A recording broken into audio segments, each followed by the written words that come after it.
Our numbers are a little sparse, but that's okay. Yesterday we had a pretty good crowd in Happy Valley. Yeah. And I always thought Happy Valley was in Utah. When I lived there, they always said it was Happy Valley. You know? But I can tell you that yesterday's meeting was one of the best we've had in a long time. It was put together by Bill and who else, Bill? Donna? Center County Sheriff Brigade and Sheriff Now.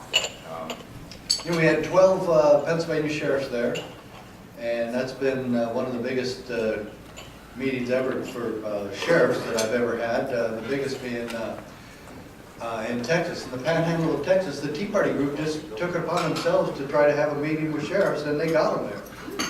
You know, you can always invite sheriffs to meetings. That doesn't mean they get them there or will come. And so I guess they did something smart. They actually had the sheriff, the local sheriff, asked him if they could have it at his office.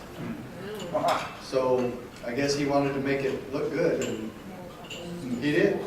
And 25 sheriffs come, and believe this or not, absolute truth, they actually have one sheriff that brought his judge and his county attorney with him. Now that's a meeting, you know. And so, you know, people have asked me, are we having an impact? If we keep doing that, this impact is going to be absolutely huge. And really, the message that we want to get out, of course, is to the sheriff. So that brings me to what I brought up on, you know, my show and tell here is all my books and all my propaganda. You love propaganda when it's true, though, and constitutional. And so I just wanted to just throw open the books and then give you kind of a briefing of what they are. And this one is probably the most valuable tool you can ever have with you, okay? And I said valuable. You can look at that and know that it doesn't cost very much. Huh? Okay, it's a $2 booklet. And can you tell what's on the cover? All the state flags. So the title of the book is The Victory for State Sovereignty. And this details the highlighted version of the Supreme Court victory that I had in 1997. I still am amazed as I look back at that I was actually in the United States Supreme Court and with two of my children. And Rich was a junior in high school and Lucy was a freshman, or he was a senior and she was a sophomore anyway. They both, I told them both they got to go with Dad. And we were telling the school, this is now a trip for two high school kids to go to the United States Supreme Court. And the school said they wouldn't excuse them. Yeah. So of course the school wouldn't want students to go on a field trip to the United States Supreme Court. You don't want them to learn that much about government, you know, just what the book says, you know. And so I took my kids anyway. I didn't care at all. I thought it was kind of just stupid, but you know, a lot of schools are stupid. And but they're the ones teaching our kids. And so I took them, and but I told them all along they weren't going to be able to go in. And because security told us that it was, you know, really hard and fast rules about who could and who couldn't get in, and everybody was on a named list, and so I told them they'd have to wait outside, but they were going to have fun because the press was going to be there before and after, and the big press conference afterwards, and my kids would be able to stand behind me and get on camera and stuff, and they were really looking forward to that. And then my lawyer called and said that security called him that morning and said that my kids could go in. So they actually got to go in. Now, do you know how long a Supreme Court hearing lasts? 1 hour, not 59 minutes, not 61 minutes. 1 hour. And that means each side gets 30 minutes. That's it. How do you do a 30-minute presentation of something that has already been in the works for years and years and years? Well, what happens is most of it is decided behind the scenes. They read the transcripts of the other hearings. Nobody testifies. Each side gets one lawyer to talk 30 minutes. But the thing of it is, Clarence Thomas says he doesn't want to interrupt because they only get 30 minutes. The other judges are just throwing darts the whole time, playing devil's advocate. No matter what's going on, they're throwing darts at the lawyer. Bam, bam, bam. Well, our lawyer was first, so I'm just sitting there. We lost. There is no way we could win this with all those darts flying at my lawyer. No way. But when the lawyer got up for the other side, from the federal government side, I said, we're going to win this. Because, I mean, they grilled him to a raw crisp. And they did not let up. And at one point, because this was all about state sovereignty, at one point the lawyer said, of course it's proper for the government to tell the states to blah, blah, blah, blah.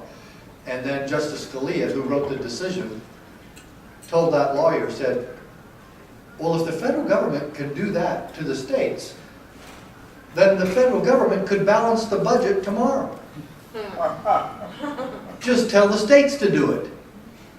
And I also thought that was something really cute because it kind of hit in the face of the Clinton administration.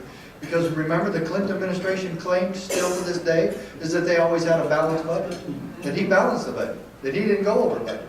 Which was, so why did Scalia say that? Because it wasn't ever true. And so if you open this booklet, just this little $2 booklet, what should you do with this booklet? First of all, you need to read it, but you also need to see that everyone that you argue with about the Constitution and about state sovereignty and about how state sovereignty is our solution, you hand them this book and you go, see, I told you so. The United States Supreme Court, in a case where two small-town sheriffs took an issue all the way to the U.S. Supreme Court and won, this is it. Never heard about it, did you? No, they'll say no. Why don't you look at this and see what you're supposed to be doing as a county commissioner, as a state rep, as a county attorney, as a city councilman, as a member of the school board. Wouldn't you like them all to know, you here in this room that believe in freedom and our Constitution, wouldn't you like all those people to know that, okay, let's look at it, that Congress was not given all governmental powers, but only discrete enumerated ones. And that the different governments will control each other. Did you know that the state had that responsibility to actually control the federal government? Oh, yeah. Well, they don't know though, do they? I know you know. Now we have living proof that they should know. And that,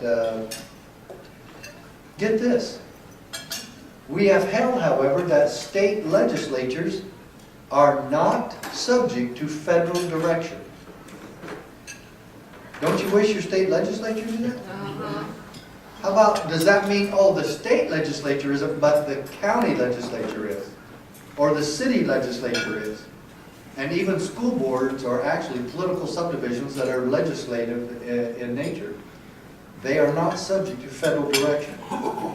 And then, bottom line in this, what I really love to be the motto of this whole thing is, quote, and it's on the back and it's also in the middle, but the Constitution protects us from our own best intentions.